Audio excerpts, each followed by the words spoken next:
In our Buddhist tradition, we have a special system of 5 preliminary practices. And the 5 preliminary practices are designed to transform our minds, change our minds, and by changing outer circumstances. So when we do the 5 preliminary practices correctly, and we do it very well, and we do it completely, we will see diseases healed. We will see if we're obstructed by spirits will be quelled or stopped. If we find that our mind is sleepy and dull and unalert, we find our mind become very, very, very alert, very, very sharp. If we have some depression, or if we have some unhappiness, or we have some kind of disturbances in our mind, we're not at peace, the 5 preliminary practices also help us to clear these kind of disturbances and give our mind some kind of peace. As we all know very clearly, we can pray. We can pray to the Buddhas, we can pray to God, we can pray to the deities, and we can pray and pray and pray. But no matter how much we pray, if we don't change our minds, we won't be happy. If we don't change our perspectives, we won't be happy. So we can pray, we can do pujas, we can do rituals, we can do offerings, we can see lamas, we can see gurus, we can go to temples, we can do all of those things. But our minds won't become happy. Why? We've been brought up to think a certain way. We've been brought up to perceive things a certain way. We've been brought up to look at things a certain way. And so we're stuck looking at our relationships. We're stuck looking at our environment. We're stuck looking at our friends and our house and our living lifestyle in a certain way. So when we're stuck looking in a certain way, what happens is this. When we feel we can't do nothing about it, we become unhappy. When we're very young and we just start out in business or we start doing work, we feel very optimistic. We feel very enthusiastic. And we feel very bright. And then as the time goes on, our fixed way of looking at things, our fixed way of seeing things, our fixed way of accepting things or not accepting things slowly makes us become unhappy, bitter, maybe even angry. And so the anger builds up, the unhappiness builds up, and the sense of hopelessness builds up. And no matter how much good food we eat, or how much wonderful families we have, or how much pujas we do, or how much business we do, or how much wealth we collect, we still feel a sense of emptiness, unhappiness, and perhaps even senselessness. What's senselessness mean? What's the reason for all of this? We feel a sense of that. And the reason for that is because the way we look at things, the way we perceive things, the way we understand things, didn't generate happiness. The way we've been dealing with people, the way we've been looking at family, the way we've been doing business is not bad, but it didn't bring happiness. So therefore, as we get older and older, old doesn't mean you're old. Older means as you start doing things through wrong perception, wrong relationship, wrong attitude, our unhappiness becomes deeper and deeper and deeper. And you know, we don't know why. Why do I say this? Here, they're international people. Our faces are different, but inside we're all the same. Exactly the same. And that's not cliche, that's the truth. Because I meet international people, I meet hundreds and hundreds of people every year. And when I talk to them, it's the same thing all the time. So my point is, if we feel this type of senselessness or unhappiness, and maybe we don't feel it at this time, but we come across many people who feel this.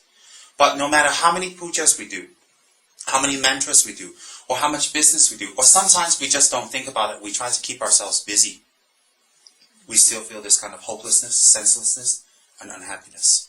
So, therefore, in Kathmandu, you see a lot of lamas. You see a lot of monks, you see a lot of Dharma teachers, you see a lot of temples. But we don't really know what's going on inside. We cannot look at the temples, we cannot look at the lamas, we cannot look at the pujas from the outside.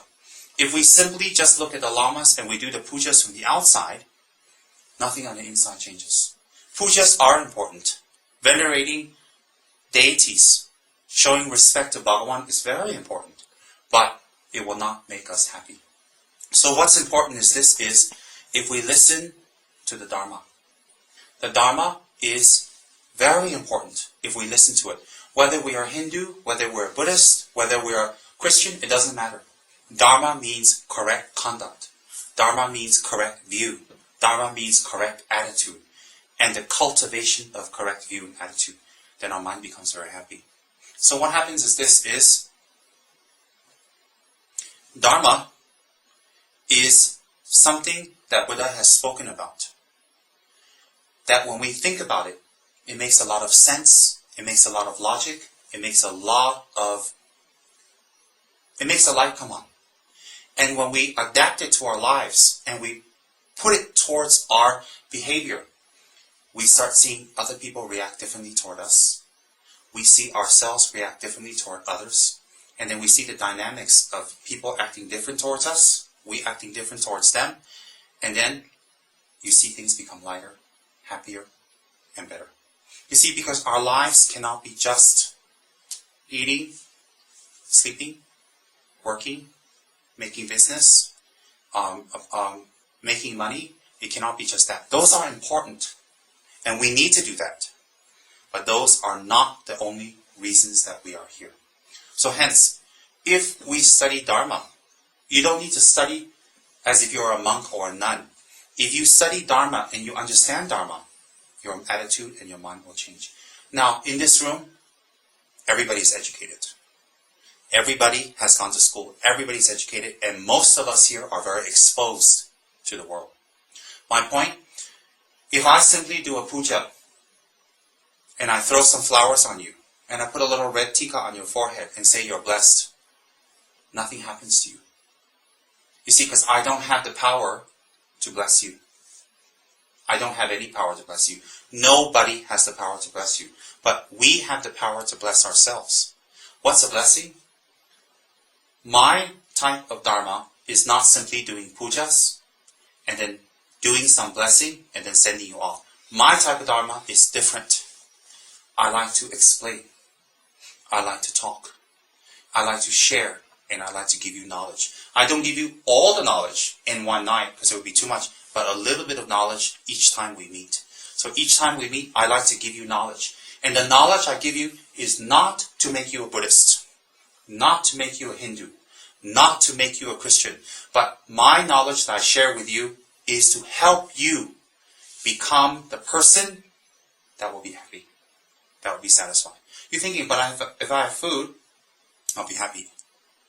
If I have money, I'll be happy. Well, if that's the case, look at everybody who has money and food that you know. Are they happy? Or they're distraught? Or they're worried? In Kathmandu, if you have money, you have food, you're not happy, but you're comfortable. And one more. In Kathmandu, if we have electricity, we're very happy. That's an extra we need to add here. So if we have money and food and electricity, then we'll be much more happier. Much more. Oh, don't get me wrong. I love Nepal. I've been coming to Nepal for 20 years. My father has a house here. And I have wonderful friends in Nepal. I love Nepal. And if I didn't love Nepal, I wouldn't establish a house here. Definitely not. I like it because it has everything I like. Spirituality. So getting back to the point. What I don't like is to just do a lot of long rituals. Give a lot of long initiations. Give a lot of long rites and pujas. And then you say, oh, you've been blessed. Because I will feel like maybe I'm not telling the truth. What I like to do with my friends and people is to share Dharma knowledge. To have them ask questions. Then I answer them to the best of my abilities. To share this knowledge. Why? Because when you have knowledge and you apply it, you see a transformation in your mind. And when your mind transforms, when your mind changes, when your mind becomes better, everything around you becomes better. Nobody in this room doesn't have problems, including me. Nobody in this room doesn't have unhappiness. Nobody. Whether you're a lama or whoever you are, it doesn't matter. Everybody has some unhappiness. Everybody has something that makes them not happy. And if we leave it there, it becomes stronger and stronger and stronger and stronger with time. In any case, we have built a butter lamp house. What is a butter lamp house? A butter lamp house is a house that contains many butter lamps in order that you can complete one of your preliminary practices. And one of the preliminary practices is offering 100,000 butter lamps. 100,000. So of course we can't offer in one day. You can buy 300, 400, 1,000 and offer every single day without a break. So when you offer the butter lamp, there's a prayer to do, there's some meditations to do, and every day you prepare it and you will light it. So you do 100,000 and you focus on a particular Buddha. And the reason you do this is because in order for our minds to transform or understand the Dharma or learn the Dharma, in order for that to happen, we need to have knowledge. Hence, we either need books or a spiritual friend. A spiritual friend is translated as guru. A spiritual friend or guru, whatever you want to call it. So that spiritual friend should have knowledge, and that spiritual friend, he or she, conveys the Dharma to you. So when you learn the Dharma, you think about it. You learn the Dharma, you think about it. The second requirement you need is a collection of merit. So people get that mixed up. People say, oh, good karma and bad karma, and then they leave it as that. It's not as simple as that.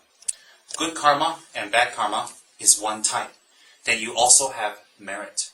Merit is something different. Example, merit is something that you do without the selfish mind. It's something that you do without the selfish mind. Hence, when you do that action, merit is accrued. For example, if you offer a butter lamp to a Buddha, and you pray to the Buddha for money, long life, health, wealth, and happiness for yourself. When you offer to the Buddha, you collect karma, good karma. When you have a butter lamp and you pray that you can be someone of benefit to others, you can be someone that can bring happiness to others, you can be the cause of other people's lasting happiness, and you offer the butter lamp, that action becomes merit. Difference.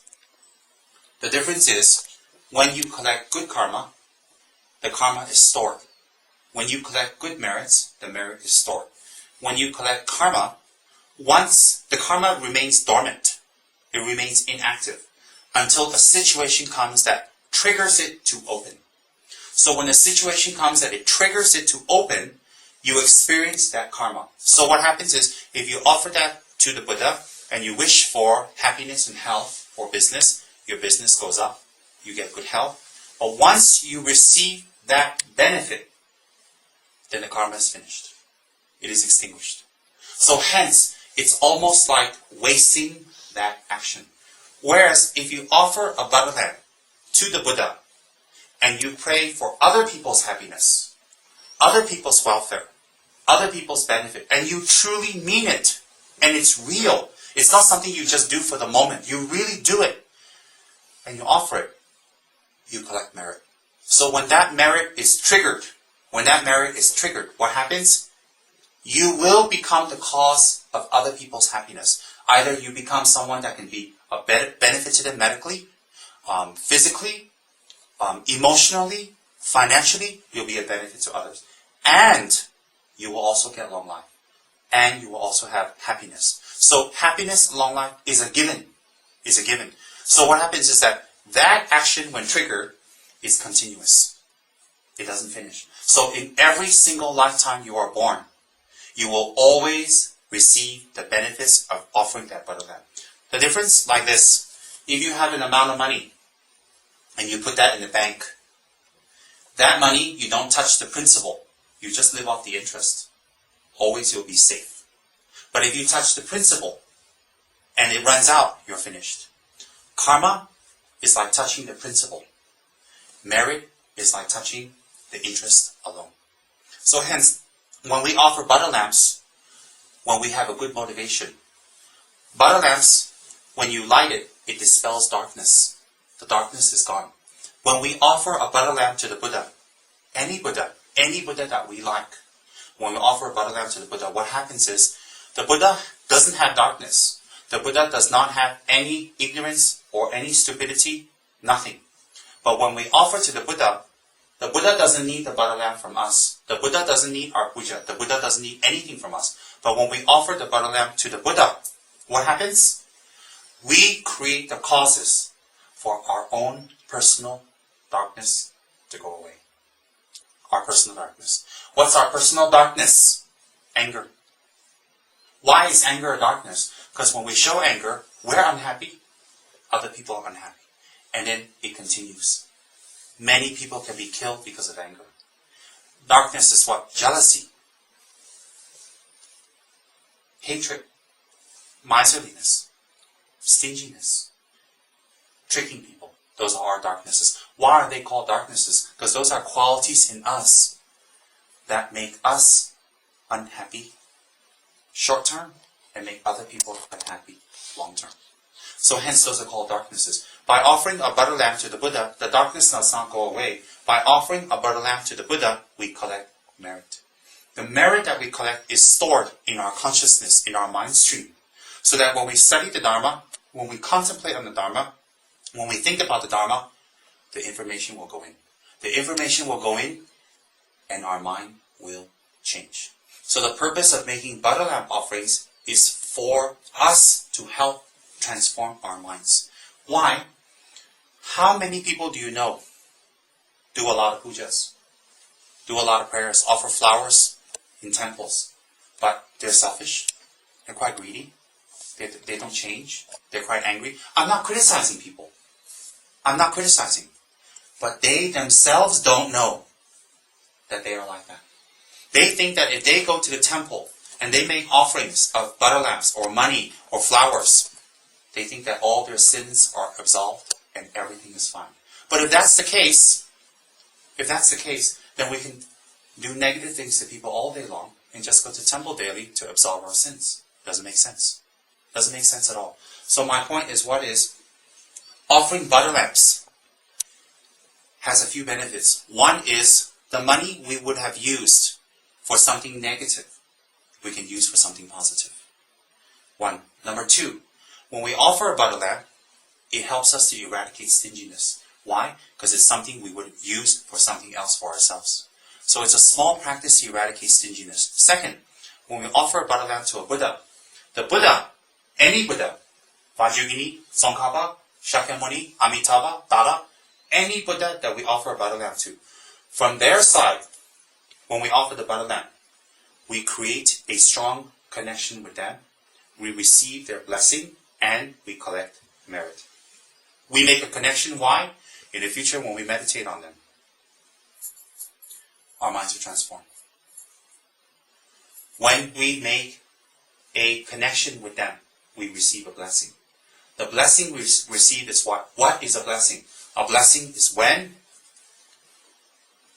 they touch our lives and we see our minds change. The people we're angry with, we forgive. The people that we want to hurt or get revenge with, we forgive. And you know what happens? You know what happens? The people that want to hurt us, their minds change also because of our attitude towards them. Everybody in life has enemies. The best way to stop an enemy is not to confront them and hurt them. The best way to confront an enemy is through a lot of compassion, a lot of forgiveness. Forgiveness doesn't mean let them take advantage of you. No. You see, if you're walking down the street and someone robs you, next day you forgive them. It's done. But you don't go the next day waiting for other people to rob you again or walking down the same place in a stupid manner. You don't do that, of course not. So when you offer a butter lamp, you create the causes of receiving a blessing so that whatever you have prayed for will come true. The third thing, when you offer a butter lamp to the Buddha, you create the karma of opening your mind to receive more Dharma, more and more and more and more and more Dharma. Why? The purpose of light is to dispel darkness. When you offer a light in front of the golden Buddha, in front of a Buddha, when you offer, it is symbolic of your darkness being lifted by the light of the offering you have made to a Buddha. So it's very, very important. Alright? Therefore, today, they have constructed a butter lamp house, and we have purchased 1,100 butter lamps.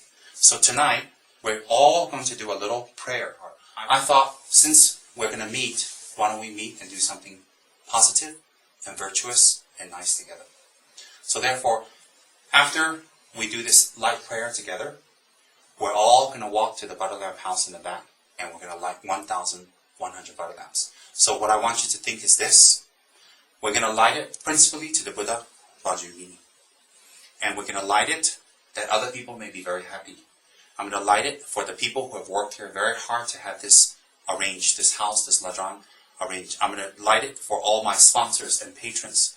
I'm going to light it for my many, many students back in Malaysia and for our different departments that are growing. You can see on the website. So we're going to do that offering. The first set of butter lamps I'm going to do 100,000. I'm going to do 100,000 is to dedicate for all the people that have helped me in my lives. So what I'm going to do is I'm going to give you all a butter lamp, and I want you to do the same. I want you to think about people who have been kind to you. I want you to think about people who have been gracious to you and who have helped you. And today we offer a butter lamp for them.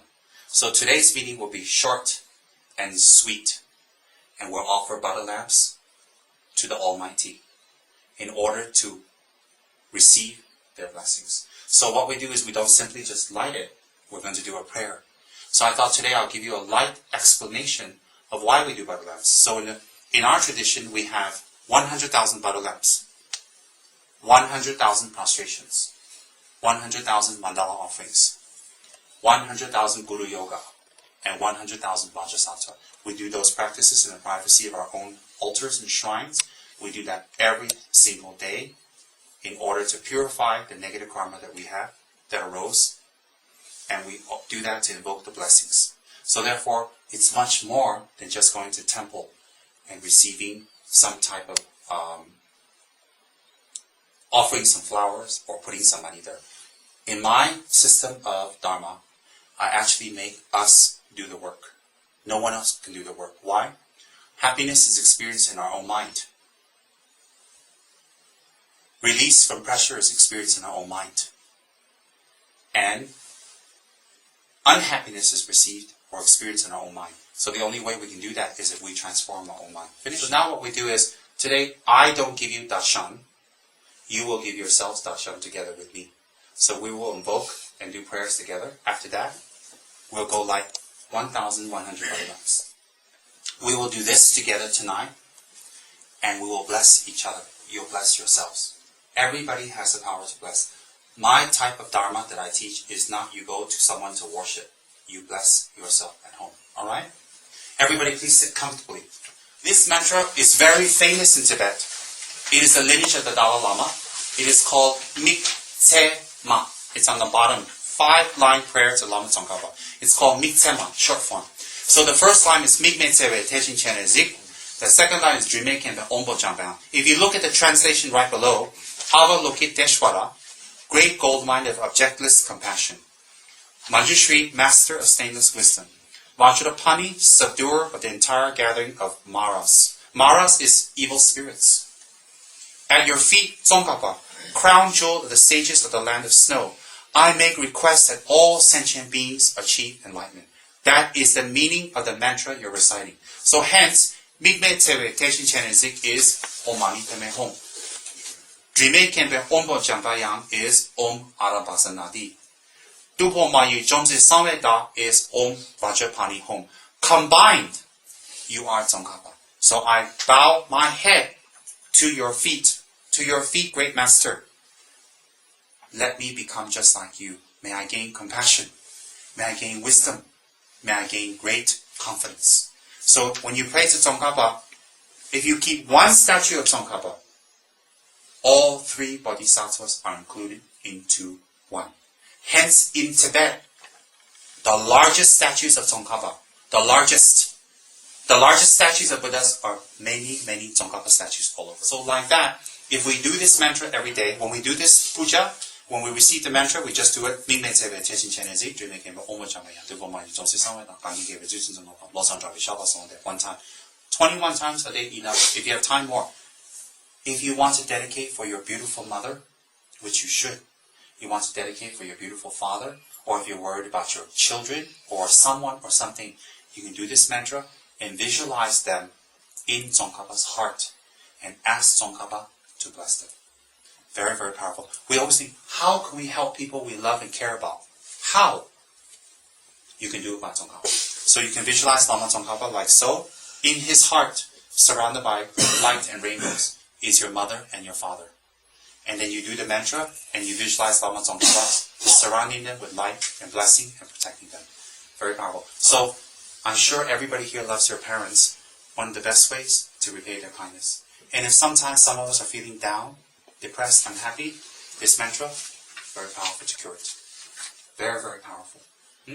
Then, this mantra, when you do, Tsongkhapa, when you pray, all bodhisattvas are combined. All. So if you do one, you get 3 for free. Isn't that a good deal? So if you wish to do puja, just what we did just now, that's all. Why? You're busy. You have many things to do.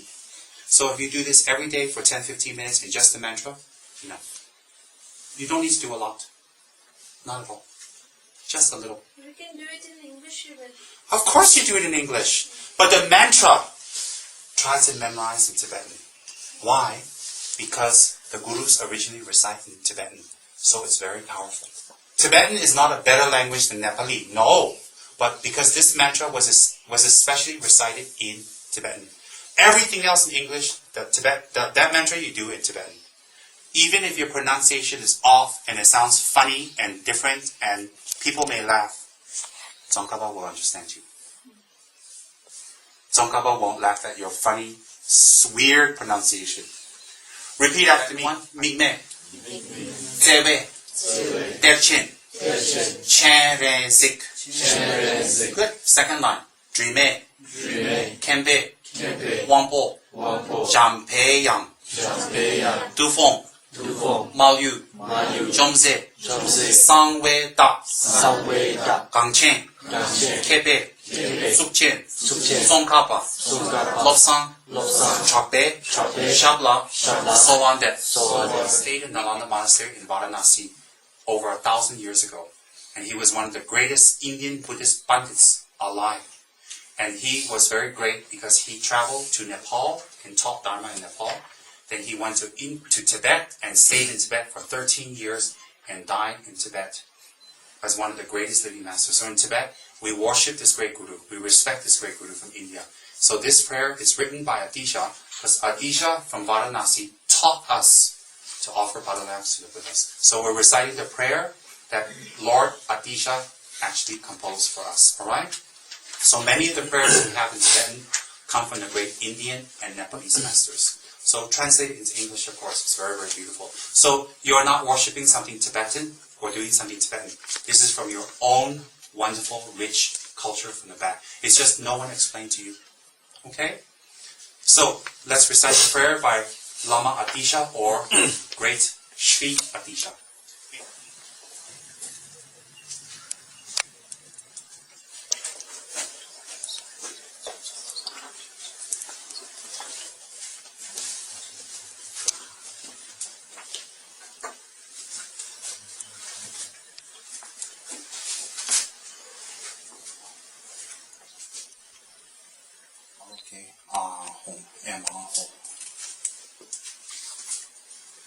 I offer these beautifully exalted, clear, and luminous lights to the thousands of Buddhas of the fortunate Aeon, to all the Buddhas and Bodhisattvas of the infinite pure lands in their 10 directions, to all the Gurus, Yidams, Dakinis, Dakas, Dharma protectors, and the assembly of the deities of the mandalas. Due to this, may my father, mother, and all sentient beings in this life and all their future lives be able to see directly and actual pure lands of the complete and perfect Buddhas. May they unify with Buddha Amitabha in inseparable oneness. Please bless us that may our prayers be actualized as soon as possible due to the power of the truth of the three jewels and the assembly of deities of the three roots. Teata Panchakriya Ava Bodhanai Soha Teata Om Panchakriya Avapadanai Soha. Teata Om Panchakriya Avapadanai Soha. Teata Om Panchakriya Avapadanai Soha. Teata Om Panchakriya Avapadanai Soha. Teata Om Panchakriya Avapadanai Soha. Teata Om Panchakriya Avapadanai Soha. The light transforms into a single brilliant five-colored wisdom. On the lotus, in a moon disk, the syllables Om and D appear. From there, 108 beautiful goddesses of light, Mamema, appear wearing beautiful garments and precious garments. Every goddess holds a light in her hands, and from them emanate billions, trillions of infinite replicas of light offering goddesses. All of them make light offerings uninterruptedly to all the Buddhas and Bodhisattvas, fields throughout all of space, and to the peaceful and wrathful deities.